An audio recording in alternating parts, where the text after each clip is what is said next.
Apabila seseorang mencuri seekor lembu atau seekor domba dan membantainya atau menjualnya, maka ia harus membayar gantinya, yakni 5 ekor lembu ganti lembu itu, dan 4 ekor domba ganti domba itu.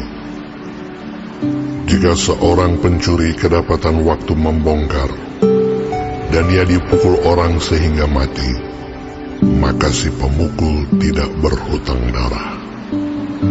Tetapi jika pembunuhan itu terjadi setelah matahari terbit, maka ia berhutang darah.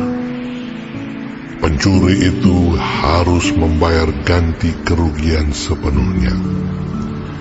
Jika ia orang yang tak punya, ia harus dijual ganti apa yang dicurinya itu. Jika yang dicurinya itu masih terdapat padanya dalam keadaan hidup, baik lembu, keledai, atau domba, maka ia harus membayar ganti kerugian 2 kali lipat. Apabila seseorang menggembalakan ternaknya di ladangnya atau di kebun anggurnya, dan ternak itu dibiarkannya berjalan lepas, sehingga makan habis ladang orang lain, maka ia harus memberikan hasil yang terbaik dari ladangnya sendiri, atau hasil yang terbaik dari kebun anggurnya sebagai ganti kerugian. Apabila ada api dinyalakan, dan api itu menjilat semak duri, tetapi tumpukan gandum atau gandum yang belum dituai atau seluruh ladang itu ikut juga dimakan api, maka orang yang menyebabkan kebakaran itu harus membayar ganti kerugian sepenuhnya. Apabila seseorang menitipkan kepada temannya uang atau barang, dan itu dicuri dari rumah orang itu, maka jika pencuri itu terdapat, ia harus membayar ganti kerugian 2 kali lipat. Jika pencuri itu tidak terdapat, maka tuan rumah harus pergi menghadap Allah untuk bersumpah bahwa ia tidak mengulurkan tangannya mengambil harta kepunyaan temannya. Dalam tiap-tiap perkara pertengkaran harta, baik tentang seekor lembu, tentang seekor keledai, tentang seekor domba, tentang sehelai pakaian, baik tentang barang apapun yang kehilangan, kalau seorang mengatakan, "Inilah kepunyaanku," maka perkara kedua orang itu harus dibawa ke hadapan Allah. Siapa yang dipersalahkan oleh Allah haruslah membayar kepada temannya ganti kerugian 2 kali lipat. Apabila seseorang menitipkan kepada temannya seekor keledai, atau lembu, atau seekor domba, atau binatang apapun, dan binatang itu mati, atau patah kakinya, atau dihala orang dengan kekerasan, dengan tidak ada orang yang melihatnya, maka sumpah di hadapan Tuhan harus menentukan di antara kedua orang itu, apakah ia tidak mengulurkan tangannya mengambil harta kepunyaan temannya, dan pemilik harus menerima sumpah itu, dan yang lain itu tidak usah membayar ganti kerugian. Tetapi jika binatang itu benar-benar dicuri orang daripadanya, maka ia harus membayar ganti kerugian kepada pemilik. Jika binatang itu benar-benar diterkam oleh binatang buas, maka ia harus membawanya sebagai bukti. Tidak usah ia membayar ganti binatang yang diterkam itu. Apabila seseorang meminjam seekor binatang dari temannya, dan binatang itu patah kakinya atau mati, ketika pemiliknya tidak ada di situ, maka ia harus membayar ganti kerugian sepenuhnya. Tetapi jika pemiliknya ada di situ, maka tidak usahlah ia membayar ganti kerugian. Jika binatang itu disewa, maka kerugian itu telah termasuk dalam sewa.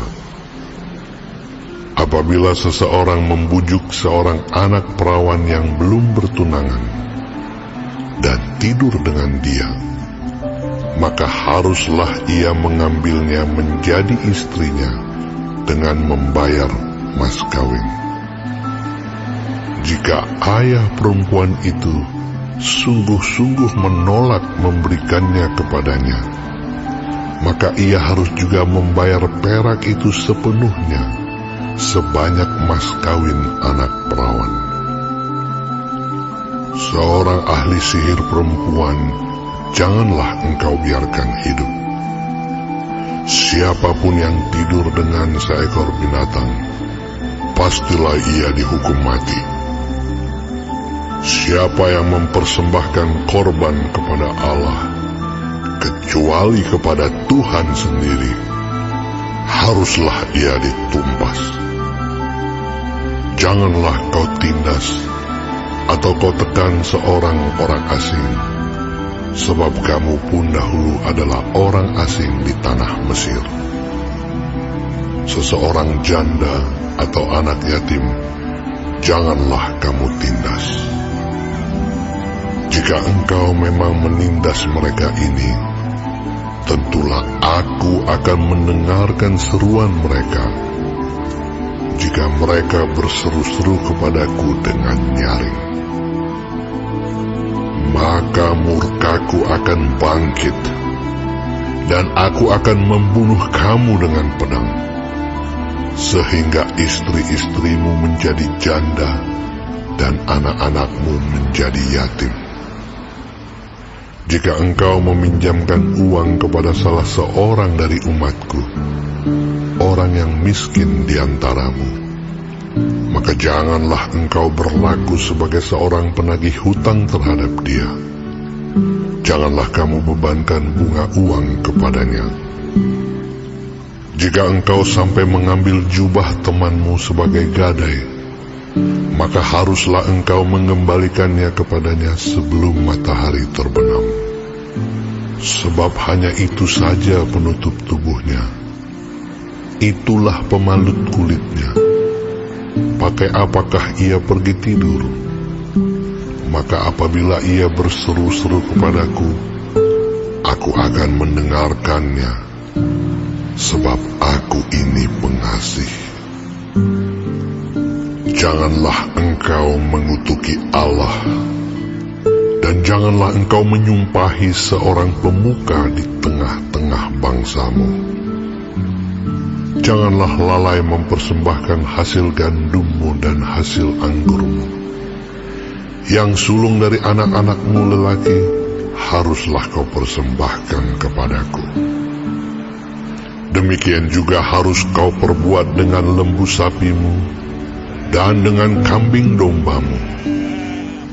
7 hari lamanya anak-anak binatang itu harus tinggal pada induknya.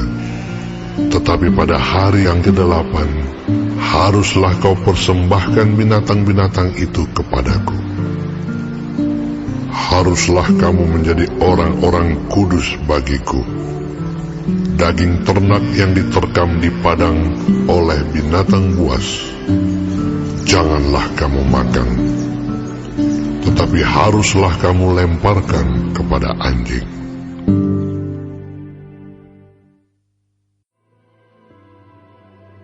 Bagianku ialah Tuhan. Aku telah berjanji untuk berpegang pada firman-firman-Mu.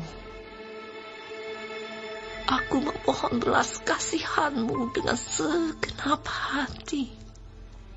Kasihanilah aku sesuai dengan janji-Mu. Aku memikirkan jalan-jalan hidupku dan melangkahkan kakiku menuju peringatan-peringatanmu. Aku bersegera dan tidak berlambat-lambat untuk berpegang pada perintah-perintahmu. Tali-tali orang fasik membelit aku, tetapi Tauratmu tidak aku lupakan. Tengah malam aku bangun untuk bersyukur kepadamu atas hukum-hukummu yang adil.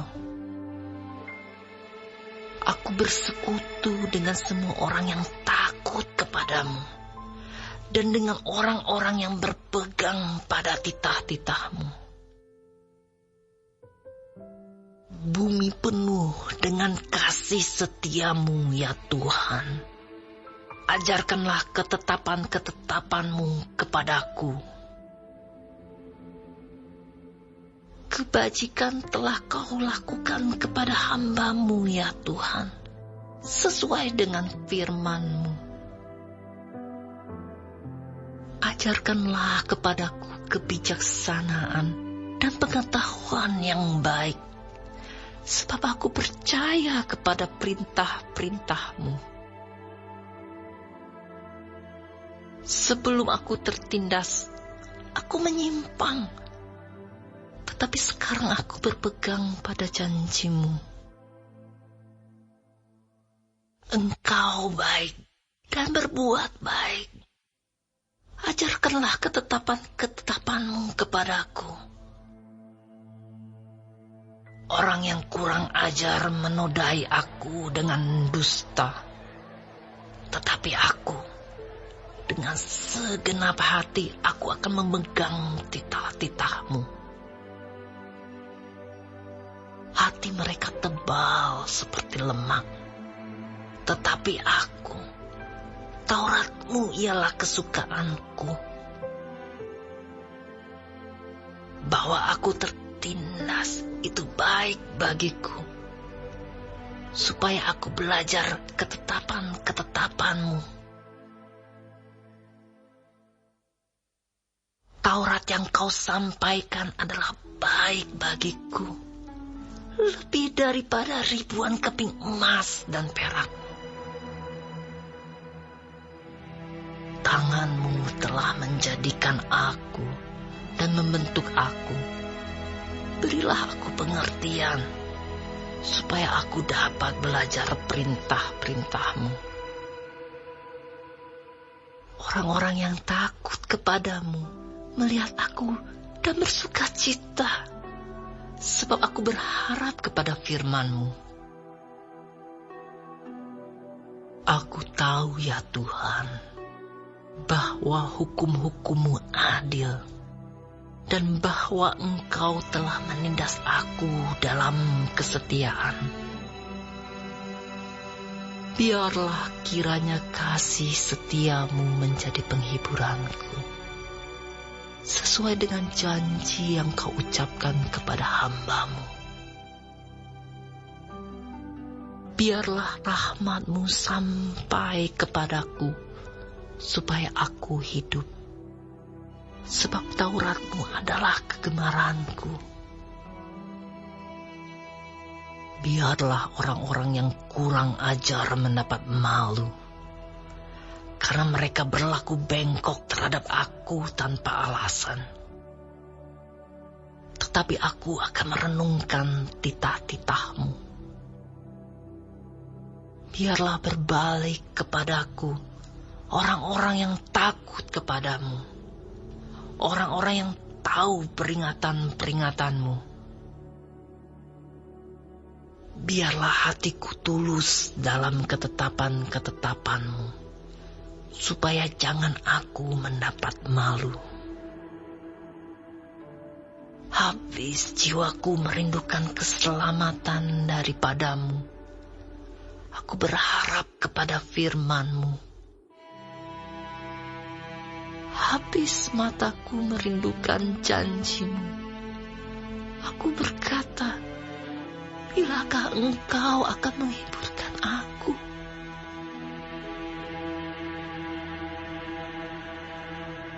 sebab aku telah menjadi seperti kirbat yang diasapi. Namun ketetapan-ketetapanmu tidak kulupakan. Berapa lagi hari-hari hambamu ini? Bilakah engkau menghukum orang-orang yang mengejar aku? Orang-orang yang kurang ajar telah menggali lubang bagiku. Orang-orang yang tidak menuruti Tauratmu. Segala perintahmu dapat dipercaya. Mereka mengejar aku tanpa alasan. Tolonglah aku. Hampir saja mereka menghabisi aku di bumi. Tapi aku tidak meninggalkan titah-titahmu. Hidupkanlah aku sesuai dengan kasih setiamu, supaya aku berpegang pada peringatan yang kau berikan. Untuk selama-lamanya ya Tuhan, firman-Mu tetap teguh di sorga. Kesetiaan-Mu dari keturunan ke keturunan. Engkau menegakkan bumi sehingga tetap ada. Menurut hukum-hukum-Mu, semuanya itu ada sekarang. Sebab segala sesuatu melayani Engkau. Sekiranya Taurat-Mu tidak menjadi kegemaranku, aku telah binasa dalam sengsara. Untuk selama-lamanya, aku tidak melupakan titah-titah-Mu. Sebab dengan itu, Engkau menghidupkan aku. Aku kepunyaan-Mu, selamatkanlah aku. Sebab aku mencari titah-titah-Mu. Orang-orang fasik menantikan aku untuk membinasakan aku. Tetapi aku hendak memperhatikan peringatan-peringatan-Mu. Aku melihat batas-batas kesempurnaan, tetapi perintah-Mu luas sekali. Betapa ku cintai Taurat-Mu. Aku merenungkannya sepanjang hari. Perintah-Mu membuat aku lebih bijaksana daripada musuh-musuhku. Sebab selama-lamanya itu ada padaku. Aku lebih berakal budi daripada semua pengajarku. Sebab peringatan-peringatan-Mu kurenungkan. Aku lebih mengerti daripada orang-orang tua. Sebab aku memegang titah-titah-Mu. Terhadap segala kejahatan, aku menahan kakiku, supaya aku berpegang pada firman-Mu. Aku tidak menyimpang dari hukum-hukum-Mu, sebab Engkaulah yang mengajar aku. Betapa manisnya janji-Mu itu bagi langit-langitku, lebih daripada madu bagi mulutku. Aku beroleh pengertian dari titah-titah-Mu. Itulah sebabnya aku benci segala jalan dusta. Berkat ada di atas kepala orang benar, tetapi mulut orang fasik menyembunyikan kelaliman. Kenangan kepada orang benar mendatangkan berkat, tetapi nama orang fasik menjadi busuk. Siapa bijak hati memperhatikan perintah-perintah, tetapi siapa bodoh bicaranya akan jatuh. Siapa bersih kelakuannya, aman jalannya. Tetapi siapa berliku-liku jalannya akan diketahui.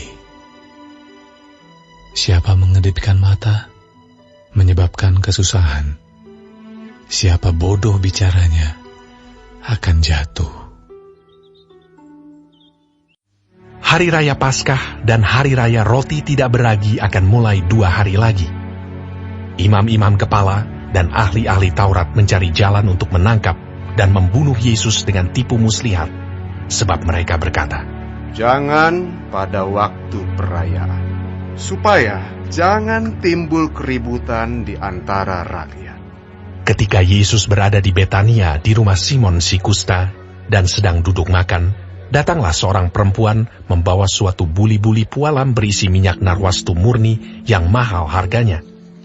Setelah dipecahkannya leher buli-buli itu, dicurahkannya minyak itu ke atas kepala Yesus.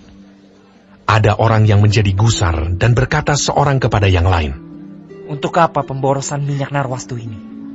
Sebab minyak ini dapat dijual 300 dinar lebih, dan uangnya dapat diberikan kepada orang-orang miskin." Lalu mereka memarahi perempuan itu. Tetapi Yesus berkata, Biarkanlah dia. Mengapa kamu menyusahkan dia? Ia telah melakukan suatu perbuatan yang baik padaku.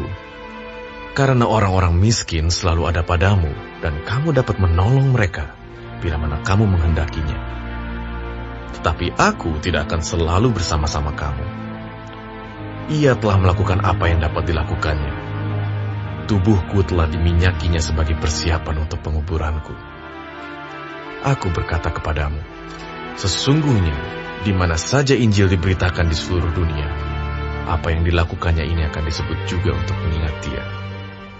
Lalu pergilah Yudas Iskariot, salah seorang dari ke-12 murid itu, kepada imam-imam kepala dengan maksud untuk menyerahkan Yesus kepada mereka.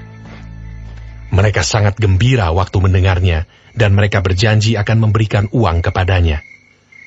Kemudian ia mencari kesempatan yang baik untuk menyerahkan Yesus. Pada hari pertama dari Hari Raya Roti Tidak Beragi, pada waktu orang menyembelih domba Paskah, murid-murid Yesus berkata kepadanya, "Ke tempat mana engkau kehendaki kami pergi untuk mempersiapkan perjamuan Paskah bagimu?" Lalu ia menyuruh 2 orang muridnya dengan pesan, Pergilah ke kota. Di sana kamu akan bertemu dengan seorang yang membawa kendi berisi air. Ikutilah dia, dan katakanlah kepada pemilik rumah yang dimasukinya, pesan guru, di manakah ruangan yang disediakan bagiku untuk makan Paskah bersama-sama dengan murid-muridku? Lalu orang itu akan menunjukkan kamu sebuah ruangan atas yang besar, yang sudah lengkap dan tersedia. Disitulah kamu harus mempersiapkan perjamuan Paskah untuk kita. Maka berangkatlah kedua murid itu, dan setibanya di kota, didapati mereka semua seperti yang dikatakan Yesus kepada mereka. Lalu mereka mempersiapkan Paskah. Setelah hari malam, datanglah Yesus bersama-sama dengan ke-12 murid itu. Ketika mereka duduk di situ dan sedang makan, Yesus berkata, Aku berkata kepadamu, sesungguhnya seorang di antara kamu akan menyerahkan aku, yaitu dia yang makan dengan aku. Maka sedihlah hati mereka, dan seorang demi seorang berkata kepadanya, "Bukan aku ya Tuhan." Ia menjawab, Orang itu ialah salah seorang dari kamu yang 12 ini. Dia yang mencelupkan roti ke dalam satu pinggan dengan aku. Anak manusia memang akan pergi sesuai dengan yang ada tertulis tentang dia. Akan tetapi celakalah orang yang olehnya anak manusia itu diserahkan. Adalah lebih baik bagi orang itu sekiranya ia tidak dilahirkan. Dan ketika Yesus dan murid-muridnya sedang makan, Yesus mengambil roti, mengucap berkat, memecah-mecahkannya, lalu memberikannya kepada mereka, dan berkata, Ambillah, inilah tubuhku. Sesudah itu, ia mengambil cawan, mengucap syukur, lalu memberikannya kepada mereka, dan mereka semuanya minum dari cawan itu. Dan ia berkata kepada mereka, Inilah darahku, darah perjanjian, yang ditumpahkan bagi banyak orang. Aku berkata kepadamu, sesungguhnya aku tidak akan minum lagi hasil pokok anggur sampai pada hari aku meminumnya yaitu yang baru dalam kerajaan Allah. Sesudah mereka menyanyikan nyanyian pujian, pergilah mereka ke Bukit Zaitun. Lalu Yesus berkata kepada mereka, Kamu semua akan tergoncang iman. Sebab ada tertulis, Aku akan memukul gembala dan domba-domba itu akan tercerai-berai. Akan tetapi sesudah aku bangkit, aku akan mendahului kamu ke Galilea. Kata Petrus kepadanya, Biarpun mereka semua tergoncang imannya, aku tidak. Lalu kata Yesus kepadanya, Aku berkata kepadamu, sesungguhnya pada hari ini, malam ini juga, sebelum ayam berkokok 2 kali, engkau telah menyangkal aku 3 kali. Tetapi dengan lebih bersungguh-sungguh, Petrus berkata, Sekalipun aku harus mati bersama-sama engkau, aku takkan menyangkal engkau. Semua yang lain pun berkata demikian juga. Lalu sampailah Yesus dan murid-muridnya ke suatu tempat yang bernama Getsemani. Kata Yesus kepada murid-muridnya, Duduklah di sini sementara aku berdoa. Dan ia membawa Petrus, Yakobus, dan Yohanes sertanya. Ia sangat takut dan gentar. Lalu katanya kepada mereka, Hatiku sangat sedih, seperti mau mati rasanya. Tinggallah di sini dan berjaga-jagalah.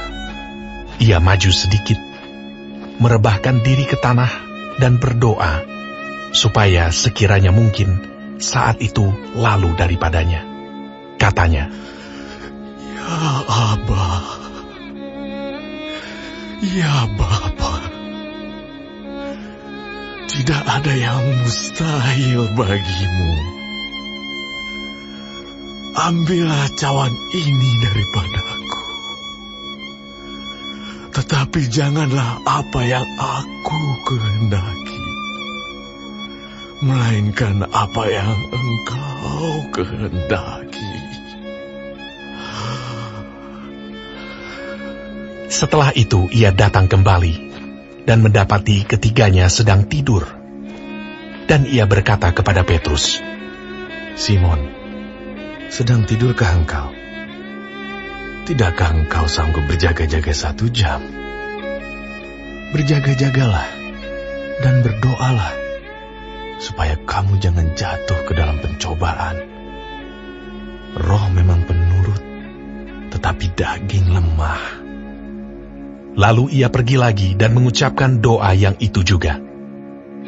Dan ketika ia kembali pula, ia mendapati mereka sedang tidur, sebab mata mereka sudah berat, dan mereka tidak tahu jawab apa yang harus mereka berikan kepadanya. Kemudian ia kembali untuk ketiga kalinya, dan berkata kepada mereka, Tidurlah sekarang, dan istirahatlah. Cukuplah, saatnya sudah tiba. Lihat, anak manusia diserahkan ke tangan orang-orang berdosa. Bangunlah, marilah kita pergi. Dia yang menyerahkan aku sudah dekat. Waktu Yesus masih berbicara, muncullah Yudas, salah seorang dari ke-12 murid itu, dan bersama-sama dia serombongan orang yang membawa pedang dan pentung, disuruh oleh imam-imam kepala, ahli-ahli Taurat, dan tua-tua. Orang yang menyerahkan dia telah memberitahukan tanda ini kepada mereka. Orang yang akan kucium, itulah dia. Tangkaplah dia, dan bawalah dia dengan selamat. Dan ketika ia sampai di situ, ia segera maju mendapatkan Yesus dan berkata, Rabi. Lalu mencium dia. Maka mereka memegang Yesus dan menangkapnya. Salah seorang dari mereka yang ada di situ menghunus pedangnya, lalu menetakkannya kepada hamba imam besar, sehingga putus telinganya. Kata Yesus kepada mereka, Sangkamu aku ini penyamun, maka kamu datang lengkap dengan pedang dan pentung untuk menangkap aku. Padahal tiap-tiap hari aku ada di tengah-tengah kamu mengajar di bait Allah, dan kamu tidak menangkap aku. Tetapi haruslah digenapi yang tertulis dalam kitab suci. Lalu semua murid itu meninggalkan dia dan melarikan diri. Ada seorang muda yang pada waktu itu hanya memakai sehelai kain lenan untuk menutup badannya mengikuti dia. Mereka hendak menangkapnya, tetapi ia melepaskan kainnya dan lari dengan telanjang. Kemudian Yesus dibawa menghadap imam besar. Lalu semua imam kepala, tua-tua dan ahli Taurat berkumpul di situ. Dan Petrus mengikuti dia dari jauh sampai ke dalam halaman imam besar. Dan di sana ia duduk di antara pengawal-pengawal sambil berdiam dekat api. Imam-imam kepala, malah seluruh mahkamah agama mencari kesaksian terhadap Yesus supaya ia dapat dihukum mati. Tetapi mereka tidak memperolehnya. Banyak juga orang yang mengucapkan kesaksian palsu terhadap dia, tetapi kesaksian-kesaksian itu tidak sesuai yang satu dengan yang lain. Lalu beberapa orang naik saksi melawan dia dengan tuduhan palsu ini. Kami sudah mendengar orang ini berkata, "Aku akan merubuhkan bait suci buatan tangan manusia ini, dan dalam 3 hari akan kudirikan yang lain, yang bukan buatan tangan manusia."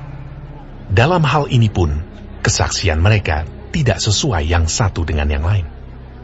Maka imam besar bangkit berdiri di tengah-tengah sidang dan bertanya kepada Yesus, katanya, "Tidakkah engkau memberi jawab atas tuduhan-tuduhan saksi-saksi ini terhadap engkau?" Tetapi ia tetap diam dan tidak menjawab apa-apa. Imam besar itu bertanya kepadanya sekali lagi, katanya, "Apakah engkau Mesias, anak dari yang terpuji?" Jawab Yesus, Akulah dia, dan kamu akan melihat anak manusia duduk di sebelah kanan yang maha kuasa, dan datang di tengah-tengah awan-awan di langit. Maka imam besar itu mengoyakkan pakaiannya dan berkata, "Untuk apa kita perlu saksi lagi? Kamu sudah mendengar hujatnya terhadap Allah. Bagaimana pendapat kamu?" Lalu dengan suara bulat mereka memutuskan bahwa dia harus dihukum mati. Lalu mulailah beberapa orang meludahi dia dan menutupi mukanya dan meninjunya sambil berkata kepadanya, "Hai Nabi, cobalah terka." Malah para pengawal pun memukul dia. Pada waktu itu Petrus masih ada di bawah, di halaman. Lalu datanglah seorang hamba perempuan imam besar, dan ketika perempuan itu melihat Petrus sedang berdiam, ia menatap mukanya dan berkata, "Engkau juga selalu bersama-sama dengan Yesus, orang Nazaret itu." Tetapi ia menyangkalnya dan berkata, Aku tidak tahu dan tidak mengerti apa yang kau maksud. Lalu ia pergi ke serambi muka, dan berkokoklah ayam. Ketika hamba perempuan itu melihat Petrus lagi, berkatalah ia pula kepada orang-orang yang ada di situ, Orang ini adalah salah seorang dari mereka. Tetapi Petrus menyangkalnya pula. Tidak lama kemudian orang-orang yang ada di situ berkata juga kepada Petrus, Engkau ini pasti salah seorang dari mereka, apalagi engkau seorang Galilea. Maka mulailah Petrus mengutuk dan bersumpah, Aku tidak kenal orang yang kamu sebut-sebut ini. Dan pada saat itu berkokoklah ayam untuk kedua kalinya. Maka teringatlah Petrus bahwa Yesus telah berkata kepadanya, Sebelum ayam berkokok 2 kali, engkau telah menyangkal aku 3 kali. Lalu menangislah ia terseduh-seduh.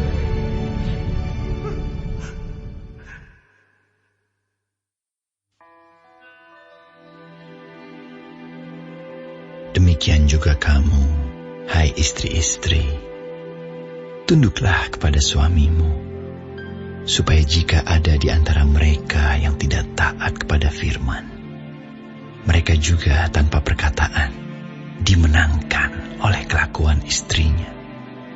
Jika mereka melihat bagaimana murni dan salehnya hidup istri mereka itu. Perhiasanmu janganlah secara lahiriah, yaitu dengan mengepang-epang rambut, memakai perhiasan emas, atau dengan mengenakan pakaian yang indah-indah.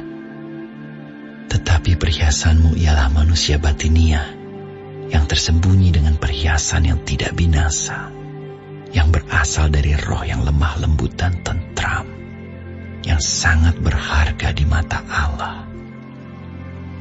Sebab demikianlah caranya perempuan-perempuan kudus dahulu berdandan, yaitu perempuan-perempuan yang menaruh pengharapannya kepada Allah. Mereka tunduk kepada suaminya, sama seperti Sarah taat kepada Abraham dan menamai dia tuannya. Dan kamu adalah anak-anaknya jika kamu berbuat baik dan tidak takut akan ancaman. Demikian juga kamu, hai suami-suami, hiduplah bijaksana dengan istrimu, sebagai kaum yang lebih lemah.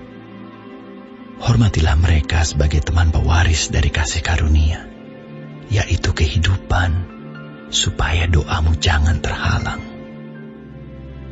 Dan akhirnya, hendaklah kamu semua seia sekata, seperasaan, mengasihi saudara-saudara, penyayang, dan rendah hati. Dan janganlah membalas kejahatan dengan kejahatan, atau caci maki dengan caci maki. Tetapi sebaliknya, hendaklah kamu memberkati, karena untuk itulah kamu dipanggil, yaitu untuk memperoleh berkat.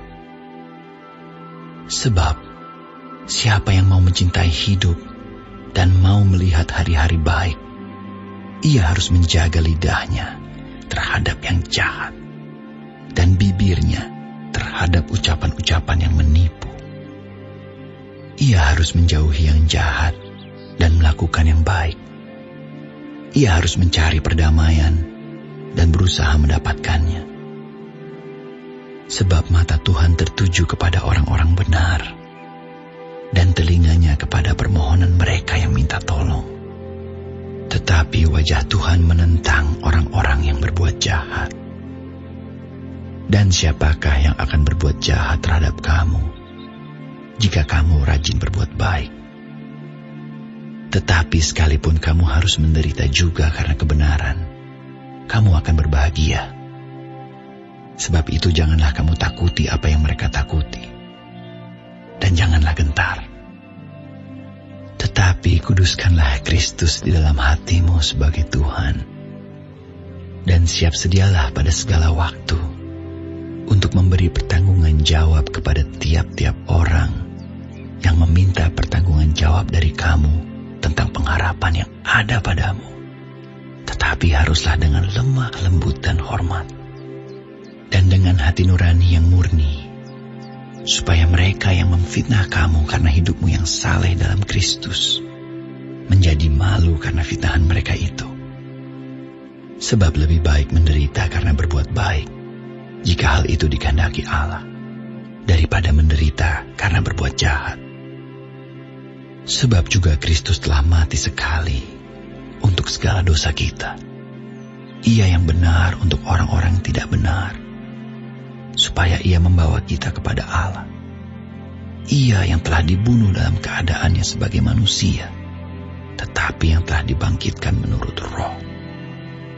Dan di dalam roh itu juga ia pergi memberitakan Injil kepada roh-roh yang di dalam penjara, yaitu kepada roh-roh mereka yang dahulu pada waktu Nuh tidak taat kepada Allah, ketika Allah tetap menanti dengan sabar waktu Nuh sedang mempersiapkan bahteranya, di mana hanya sedikit, yaitu 8 orang yang diselamatkan oleh air bah itu. Juga kamu sekarang diselamatkan oleh kiasannya, yaitu baptisan.